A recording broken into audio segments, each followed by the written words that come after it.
Have you ever noticed that? The moment you want your mind to be the quietest is the exact moment it gets the loudest. Well, in this explainer, we're going to dive into the psychology behind why that happens. I mean, it's a feeling we all know, right? The house is still, the lights are out, and all of a sudden your brain decides it's the perfect time to host a citywide debate with itself. And answering this question, well, that's at the very heart of what we're talking about today. Exactly. The noise from the outside, the traffic, the emails, the endless chatter, it all fades. But then it's replaced by a different kind of sound. That internal hum of worries and replays and all those what ifs. It's a really powerful shift, and believe it or not, there are some very real psychological reasons for it.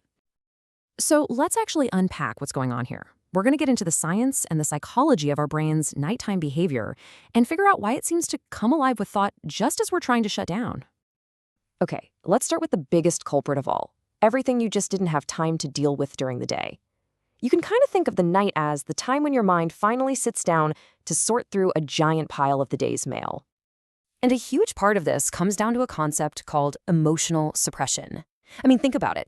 All day long, we're constantly pushing little frustrations, anxieties, or moments of sadness aside just to get through the day. We have to, right? But here's the thing. Those feelings, they don't just vanish. We do this all the time. Biting your tongue when your boss says something frustrating, forcing a smile for a difficult customer, saying, "I'm fine," when you're really not. Each one of those is like a little emotional package that you set aside. And at night, your brain finally starts unwrapping them one by one. And this leads right into the idea of mental load, because it's not just emotions, right? It's the to-do lists, the scheduling, the problems you haven't solved yet. All of it just piles up, and when the noise of the day finally stops, you're left alone with this mountain of unprocessed stuff. It's almost like your brain has this spam filter that's working overtime during the day, blocking anything that isn't immediately urgent. But at night, that filter turns off, and suddenly every single thought, every feeling, every little worry gets marked as important and demands to be opened right now. But here's the interesting part. It's not just about what we pushed away during the day, it's also about what the brain just does by default when it's finally left alone. So let's take a look at the brain's night shift. I mean, think about it. During the day, your focus is constantly being pulled outward by your phone, by people, by tasks. But at night, for the first time in hours, there's nothing out there competing for your attention. So where does your focus go? It has to turn inward. There's nowhere else for it to go. And that brings us to a really fascinating question. When you take away all the noise and distractions, what is the brain's factory setting? What does it naturally just do? Well, it tries to solve things. This is actually tied to a part of our brain that scientists call the default mode network. It gets super active when we're not focused on an outside task. And it's basically designed to review our past, simulate the future, and analyze our social lives. So when there are no external problems to solve, it just starts digging through its own internal files. And this is exactly where that infamous replay loop comes from. Your brain will pick up a conversation from earlier in the day and just run diagnostics on it, searching for errors. Did I say the wrong thing? What did they really mean by that look? And here's the wild part. It's not actually trying to torture you. It's trying to solve that interaction to make sure you're socially safe. Now, as you can imagine, this natural problem-solving tendency, well, it can become a perfect storm when you mix it with anxiety. Because in the quiet of the night, our worries don't just speak, they shout. A classic pattern here is something called catastrophizing. During the day, if you have a worried thought, you can usually reality check it pretty quickly. You're busy, you can see things are mostly fine. But at night, a small worry, like, say, an upcoming deadline, has nothing to push back against it. It can just freely grow and spiral into the absolute worst-case scenario. And because of that, these abstract fears about the future suddenly feel incredibly real and urgent.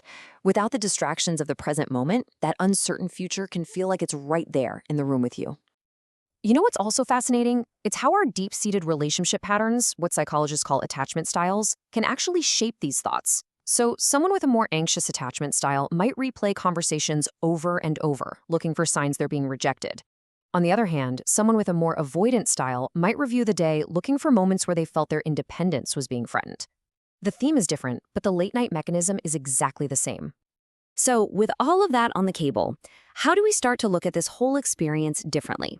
This brings us to our final and maybe the most important section, reframing what's actually going on in our heads. I want you to really let this sink in. Your nighttime overthinking, it's not a bug, it's a feature. It's your mind's dedicated, maybe sometimes clumsy, but dedicated attempts to process, to heal, and to prepare. It's actually trying to take care of you. And that really is the core takeaway here. A racing mind at night isn't evidence that there's something wrong with you. If anything, it's powerful evidence that you're a thinking, feeling person who's just trying to make sense of your life. It's a sign that you are processing. So, what can you do in that moment? Well, first, just acknowledge the thought or the feeling without judging it. Don't fight it. Second, get a little curious. Instead of asking, why am I thinking this again? Try asking, what unmet need is this thought pointing to? Do I need reassurance? Do I need a plan? And finally, just try giving it a new name. This isn't panic, this is my mind processing. And we'll end with this thought. Instead of seeing your overthinking mind as this enemy that you have to silence, what if you saw it as a messenger? A messenger that waits for the quietest moment of the day to finally deliver its most important mail. So the question is, what is it asking you to finally sit with and to finally hear?